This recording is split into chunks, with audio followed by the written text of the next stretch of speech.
Good day, good day. I hope everybody's blessed and balanced. You already know what it is. James and I, we and this guy. So let's jump into it without any delay. The question came up just from, banter of relationships. Men, women, men are platonic relationships between opposite sex, assuming they're heterosexual. Is it a possibility? Is it a myth?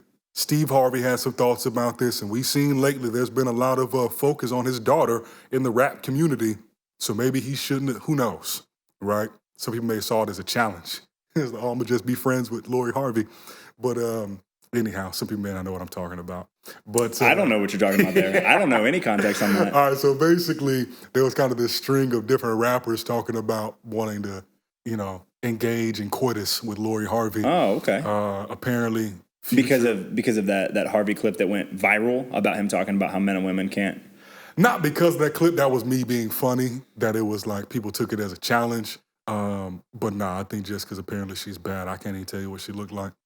Couldn't tell you either. Yeah. No idea who. I didn't even know he had a daughter. Yeah, man. Lori Harvey. Apparently, Future already hit her, and there was a song from a couple of years ago where Meek was talking about that was all he wanted for Christmas or something. So Future got there first, apparently. God damn it. Okay. I feel like that might be an important phone call. But we will proceed forward. So yeah, man. Can men and women have platonic relationships? Go ahead. No, go ahead. I was just going to say, for the record, I firmly believe they can. But there must be a lot of honesty about the situation. Yeah. I was going to say short answer, yes. Long answer, it's motherfucking complicated. Yeah. But it can happen.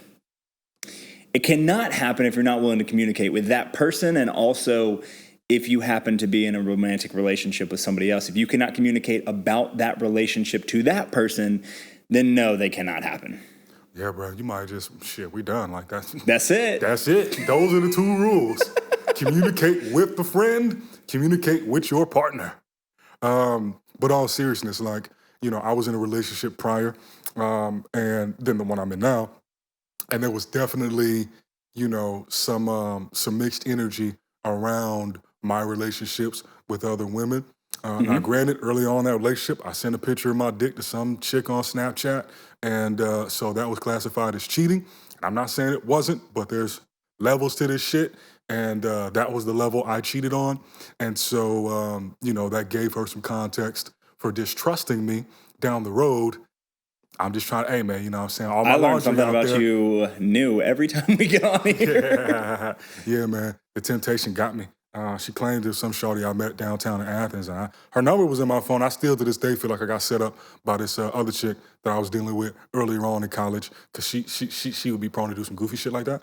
But that's neither here nor there. I'm simply making the point that in that relationship, there was more justification than in most for somebody maybe being a little bit hesitant of me having a bunch of female friends, and that was her justification. Yeah. Right? But assuming you've never sent your dick to anybody, and that you've never gone down that cheating route, I think that the only time that you'll really see people be against their partners being having a friend of the opposite sex is if they don't trust them, or if they actually don't trust themselves, and so then they project what they might do with a friend of the opposite sex onto their partner, and then they judge them accordingly because maybe they would cheat.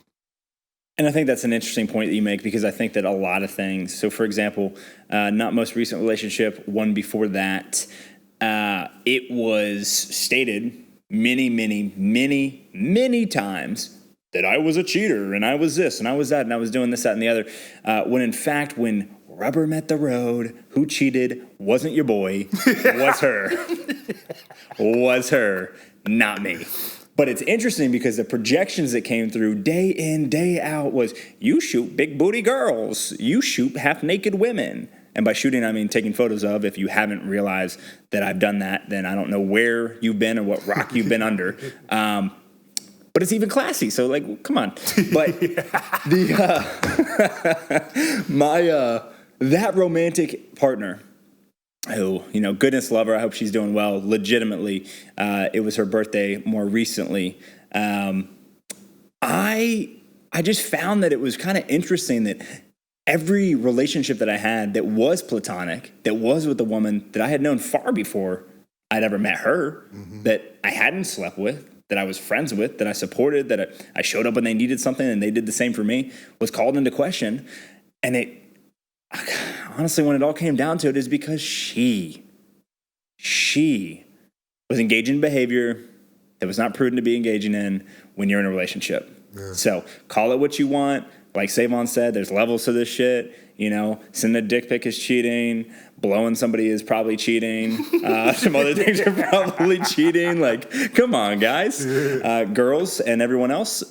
There's levels to this, but there's a necessity for communication. Yeah. Okay, we've talked about in other relationship episodes that you can be in an open relationship. You can be in a flow exploration. You can be poly. You can be in a lot of places, intentionally single. You could be monogamous. I mean, different flavors for different people wanting different things.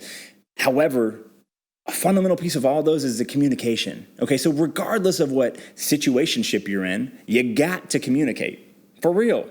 Look, and Sae'Von might have brought up a point that some people might need or might be in something closer to an open relationship so that they're not cheating. Yeah, and I think that there's a lot of wisdom there because, I think that's when it comes back to, and once again, we need a mission statement for 8020, but we talk about self-awareness a lot. People got to be self-aware on how they are in relationships. What do they need? And a lot of this can even come back to what you didn't have as a child informing how you behave as you get older, right? And so with that being the case, you'll often find men, women will get into a relationship, they'll call it monogamous, knowing damn well they've cheated on everybody they ever been with. It's people like that. I was finna throw one of my niggas under the bus. I ain't even gonna do it. Don't do that. Might be someone that watches this podcast. Don't do that. Yeah. Some people cheat. Some people cheat a lot. I'm just say that. And there's levels to it. There's levels to it. And so if somebody, let's say it was a person with a high quantity, right, a high incidence rate of cheating, they should maybe take a bit of time to even step back, and maybe they don't know the open relationships are a thing, or that they can have a relationship underneath the terms that make the sense for those individuals in that relationship so that they can skirt around any of the fallout from cheating, because that shit can destroy a relationship, obviously, right? But a lot of times the reason it destroyed the relationship is because it feels like the highest violation of trust. However, if one then laid it out at the onset, or you could do this at any point along the journey of the relationship and say, okay, look, honestly, this is my perspective. This is how I feel. These are my wants, needs, and desires. What say you? And maybe that means that, you heard of these phrases of a hall pass or just these different parameters. Open does not necessarily mean that, all right, expect your partner to be fucking a different person every day of the week, right? But the idea, the concept that you all can still remain committed, loving each other, right? That might mean y'all live with each other, all the different ways it could play out, but that there also might be a situation where your partner engages with somebody else, right? And then once again, people can put these different rules on it however they want it to be, but ultimately that can never happen. That step will not be achieved if there's a lack of communication. And if you feel uncomfortable communicating your wants, needs, and desires to your partner, maybe that's not the right partner for you. Y'all have a lot more work to do so that there's a feeling of safety in communicating that. But also, if you're on the receiving end of it, you have to understand, and it's a challenge, that you can't take things personally, right? Because at the end of the day, the way I assess it, if a person in the relationship is coming to you trying to communicate that information, they're doing it because they do care about you and they don't want to violate that trust. And either it's one of two things. Either their desires are so extreme that they feel like they're going to violate it at some point and they want to get in front of it, or they are trying to maybe breathe life into the relationship or keep it going, because for some people, it's like, I don't know if you've ever done this for yourself, but running how long people stay in relationships. Or like, let's say that same example I gave of people who cheated on everybody they've been with. What if that only happens once they're a year in, once they're 2 years in? Because at that point, maybe they needed the excitement, they needed the novelty. So then I bring that up just so that people can really try to really take a blueprint approach to how they behave and operate and what their relationship is structured like, so that they can create the most hospitable environment for that relationship to thrive. Because what you don't want to do is create a situation where now there is this thought, oh, we're in an open relationship, so now you are fucking somebody new every day, and it's like, that wasn't what this was supposed to achieve, and now that winds up crashing and burning the relationship as well. So, it's like, back to the idea of platonic relationships, just because a man spends time with a woman and vice versa does not mean that they're gonna be, fucking each other. Doing it in the back of the car. Like, come on, guys. I think it's interesting. Platonically, I spend probably, out of the people that I know, like close to me, I spend the most time platonically with women, whether I'm in a relationship romantically or not. Now, I was having a conversation with AJ about this the other day, because it does put me in a position where there's more nuance, usually from my friends, my friends that are women, their partners. There's a little bit of nuance there, because there's insecurity that's being projected. There's lack of trust, maybe because of someone that has done something to them in a relationship, or they've done to somebody else in a relationship in a similar situation. But I will say that if you do find benefit, and we both find benefit, if you do want platonic friends of the opposite sex and you're heterosexual, it will come with a little bit of nuance. It will come with a little bit of abrasion. It will come with sometimes some people getting their panties in a wad, men and women, about you spending time with who they feel is theirs. But that kind of goes back to this too. You're not anyone's property, you stupid ass. Talk that shit. You're not anyone's property. And no man or no woman has domain over your autonomy. And if you let them, that's on you. Slippery slope too. And if you think that because you're in you've exchanged vows, you know what the divorce rate is in the United States? Oh man, don't break their hearts. Get the hell out of here. Get the hell out of here. You're not anyone's property, plain and simple. So it is important to understand the emotions, and the emotions are valid, of your partner being potentially worried about you having a conversation or consistently seeing someone every week or twice a month or every month, or going off and doing whatever with them. Sit there, but communicate. There might be a reason. You might uncover the reason why they feel that way. Can I throw out one of the main reasons I could see that being an issue? If the person, so I'm going to just use the first person. If I go out and I want to spend time with a female friend of mine, if I begin to prioritize them more highly than my partner, they got every right to be pissed off. Now, granted, that's a big statement, because maybe you prioritize somebody higher for a day, right, when they really need you. What kind of prioritization are we talking about here? So what I mean is a chronic prioritization, right? Chronic meaning it is a repeat action. Habitual. Every week, you're spending more time with this friend of yours than your partner every month. And so if you have this long, protracted history of giving more attention, more love, more focus to your friend than you do your partner, that makes a lot more sense of why your partner could be rubbed the wrong way and not really want that to be the case. But once again, to your point, you're nobody's property. But even though these friendships are platonic, in my opinion, you still almost have to view it and manage it almost as if, and this may sound kind of crazy, like these are different partners of yours, right? I had a buddy of mine. Did you just say that would make you sound crazy? Yeah, because you don't sound crazy. It's like from that polygamy standpoint of like, okay, I got 10 wives. I can have 10 wives as long as I can feed them all, clothe them all, make them all happy, right? We know some people that feel that way. Yeah, definitely do. And I ain't saying that's wrong, man. Hey, different stuff for different folks. But I think that's one of the big hurdles that if If the partner who feels like they're being neglected for this friend of yours, if they don't even realize that that is the feeling that they are, that sensation that they have, how can they communicate it so that the other person can understand it? But going into it, that is one of those things you got to be more sensitive, more aware of is, okay, how am I managing my energy, my time, my prioritization of these important people in my life? And just because, your partner is very important shouldn't mean that other people can't be important too, right? And another thing I was going to throw out is that I think people will be shocked at how often, like, let's say somebody had like a cheating background, right? Or they felt like that was a feeling that they had to fight down.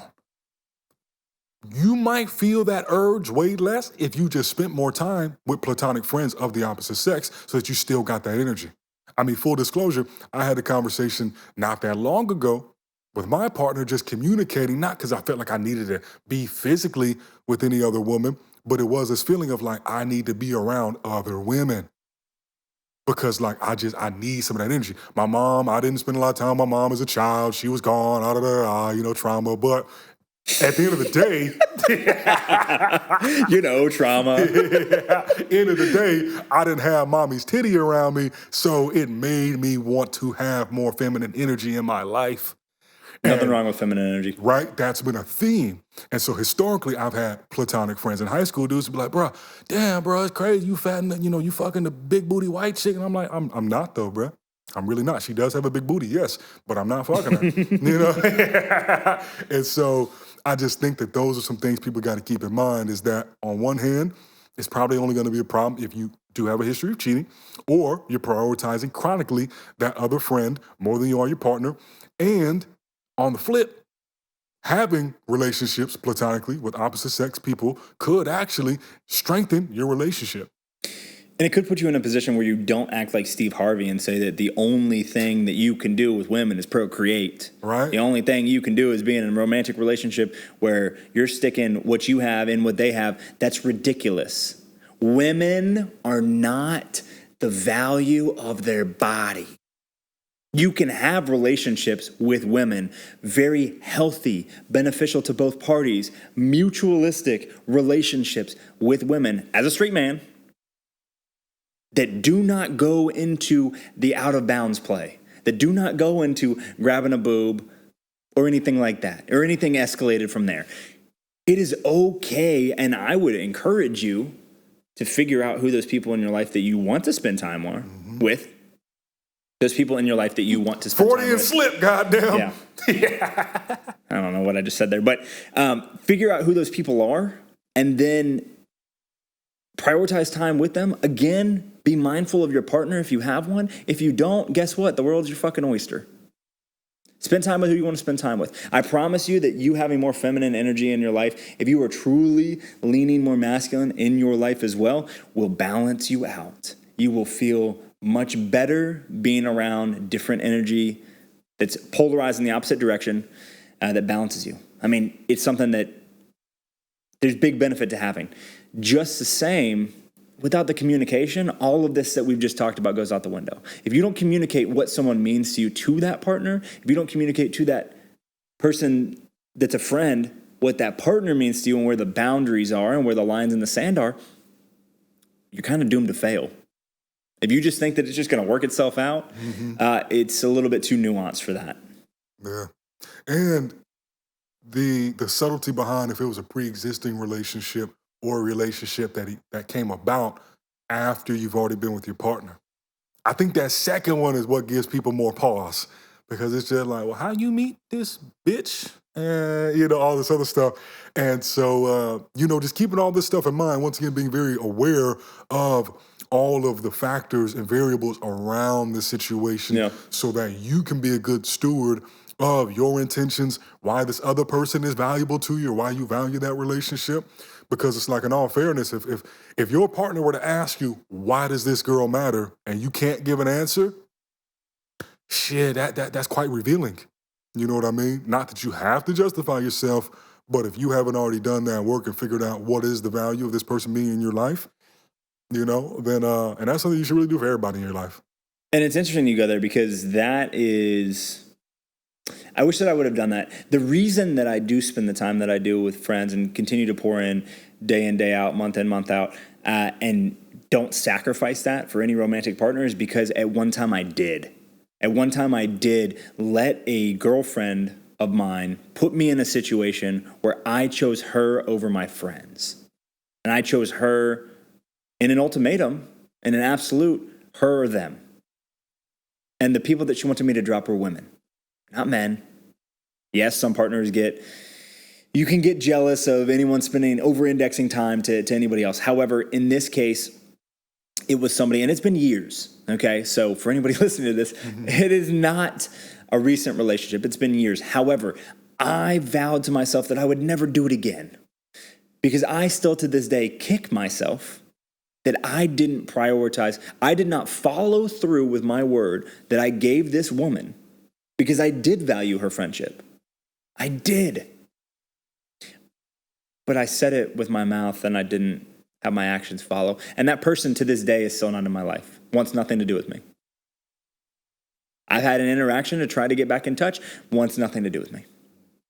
Probably will never want anything to do with me based on principle, and I can't look to anyone but myself because I was offered a chance to pick A, B, or produce C and say, okay, well, actually the healthy balance here is we stay together if you'd like this, with this caveat of me still having this friend that I'm not going to drop because you want me to because it makes you insecure.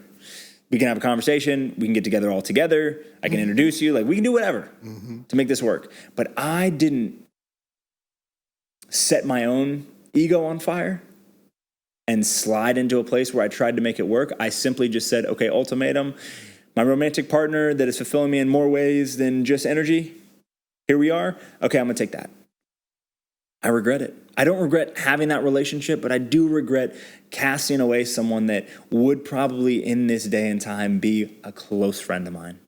Because even when the context changed with the person I started dating, and I started dating them exclusively, and I wasn't hanging out with that other person very often, it was still, hey, I want to be in your life, James. I would love to be in your life. And it came out of my mouth, and I didn't think that I was lying at the time, but I was like, I won't drop you. You're a very close friend of mine. I won't drop you. And I went back on my word. And ever since then, you can ask anyone I've dated since then, I've been very upfront. There are individuals in my life that I will not sacrifice anything for. You will go before they go.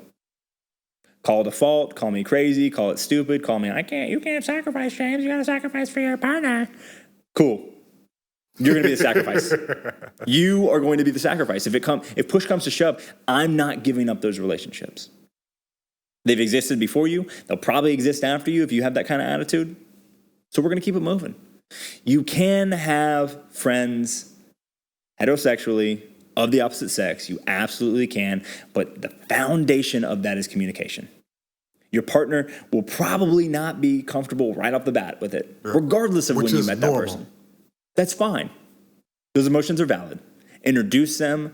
Provide an environment that's conducive for them to get to know one another, to maybe have a relationship. Really important. I'm glad you're saying outside this. And that's something I could also do better at in the future with people that I'm seeing and the friends in my life. I need to introduce them. I need to provide space for them to meet each other, and then that romantic partner make They have that direct line if they want to, because then it doesn't feel like you're living these double lives. Yes. Of like, why do I never see them? Or where are their friends at? Well, you got the girl number, call her. Go have drinks. Yeah. You know? And I think that that's a failure on my part because I could have done that in the past, or I could have tried to do that in the past. More recently, I could have tried to do that. I mean, legitimately, I've got no gripes with anyone but myself. I mean, my lack of communication is what has ruined relationships. Nobody else's. When I got cheated on, I believe that I could have preempted that with more communication to figure out that someone was not satisfied. Oh, hey, man, that communication a motherfucker, boy. It can be great. It can be terrible. But because it can be polarized, it is wonderful. Yeah, man. You know, it can go left, it can go right. Right. It can go up, it can go down. I mean, goodness. But, I mean, I don't know if you'd say the same. I'd encourage you to go get that balance of energy. If you're heavy masculine, find that balance. It doesn't need to be in your romantic partner alone. Yeah.